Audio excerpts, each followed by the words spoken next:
যদি আমরা নিজেদের খেলার ওই জায়গাটাতে আরো একটু বেশি শক্তিশালী করতে পারতাম খেলতে খেলতে, কারণ যত ম্যাচ খেলবেন তত আসলে আপনাদের যে ভুল ত্রুটি সেগুলো বেরিয়ে আসবে। সেইটা কি আসলে আপনি বলছিলেন যে একটা ঘটনা আছে, কেন আমরা সেকেন্ড রানার্স আপ হলাম, কেন আমরা ফার্স্ট রানার্স আপ হলাম না, কেন বা চ্যাম্পিয়ন হলাম না? সবকিছুরই পেছনে একটা কাহিনী থাকে। তো আমাদের সেকেন্ড রানার আপ হওয়ার পিছনেও কাহিনী আছে।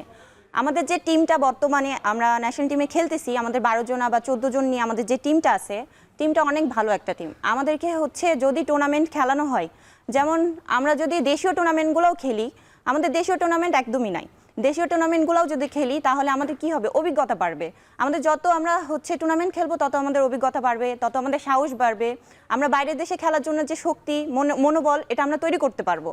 তো আমরা চ্যাম্পিয়ন হইতে পারতাম, আমাদের লক্ষ্যই ছিল চ্যাম্পিয়ন হওয়া। আমরা চাইলে মালদ্বীপকে ইজিলি হারাইতে পারতাম। আমাদের ল্যাকিং ছিল কি, যে আমরা সেখানে যে আমাদের অবশ্যই ফল্ট ছিল কিছু, যে আমরা ঘাবড়াই গেছিলাম। দ্বিতীয়ত আমাদের অভিজ্ঞতা কম। বাইরের দেশের প্লেয়ারদের সাথে খেলার অভিজ্ঞতাটা আমাদের একদমই ছিল না, টোটালি কম। সেই কারণে আমাদের আত্মবিশ্বাসটা একটু কম ছিল। আমরা জানতাম যে আমাদের টিম চ্যাম্পিয়ন হইতে পারবে। মালদ্বীপ, কিরগিস্তান, কাজাকিস্তান এদের সাথে জিতা আহামরি কিছু না।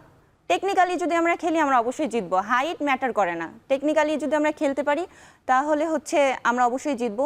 তো আমি মনে করি আমাদের ক্যাম্পের বেশি প্রয়োজন। দেশীয় টুর্নামেন্ট, তারপরে বিদেশের টুর্নামেন্ট, এগুলো যত বেশি আমাদের হবে আমাদের আত্মবিশ্বাস বাড়বে আর আমরা ভালো রেজাল্ট দিতে পারবো বাংলাদেশকে। আপনি বলছিলেন যে গত ফেডারেশনের দায়িত্বে যারা রয়েছেন বা ছিলেন, তাদের সময় বর্তমান যারা কমিটিতে আছেন তাদের সময় আপনারা আসলে সুযোগ সুবিধা বলি বা যেটাই বলি না কেন, ম্যাচ খেলার যে প্রস্তুতি সবকিছু আসলে বেশি পাচ্ছেন।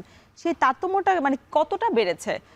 জাতীয় চ্যাম্পিয়নশিপ বিশেষ করে নারীদের সেটা ধারাবাহিকতা নেই, ক্যাম্পের ধারাবাহিকতা নেই। হয়তোবা কোনো বড় বড় টুর্নামেন্ট আসলে এনএসসি বা অলিম্পিক অ্যাসোসিয়েশন যদি সেই বরাদ্দ দেয় তাহলে আসলে তারা ক্যাম্প করতে চান বা আগ্রহ দেখান। এমনি তারা ফেডারেশনরা আপনাদের কি সুযোগ সুবিধা মান কি বাড়ালো? বর্তমান যে ফেডারেশনটা আছে সেটা আগের তুলনায় আমরা অনেক ভালো বলতেছি। কেন? আমরা 2025 সালের ডিসেম্বরে মালদ্বীপ থেকে একটা টুর্নামেন্ট খেলে আসলাম নতুন কমিটি হওয়ার পর।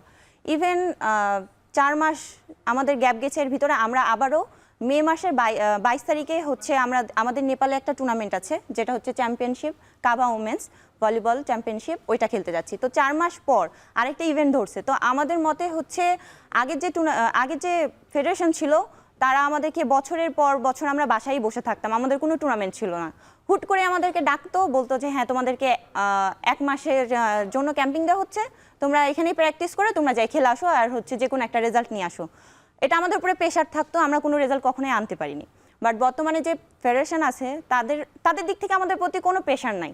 তারা বলছে তোমাদেরকে আমরা আগায় নিয়ে যাচ্ছি, তোমরা যাও, তোমরা প্র্যাকটিস করো, তোমরা জিতে আসো বা না আসো এটা ম্যাটার করে না, তোমরা খেলে আসো, তোমাদের যে ভয় ভীতি এগুলো ভাঙো। এগুলো ভাঙতে ভাঙতে একসময় বাংলাদেশ অনেক ভালো একটা পর্যায়ে যাবে। তো আগের ফেডারেশন থেকে বর্তমান ফেডারেশন আমাদেরকে নিয়ে অনেক বেশি কাজ করতেছে, এর জন্য আমরা অনেক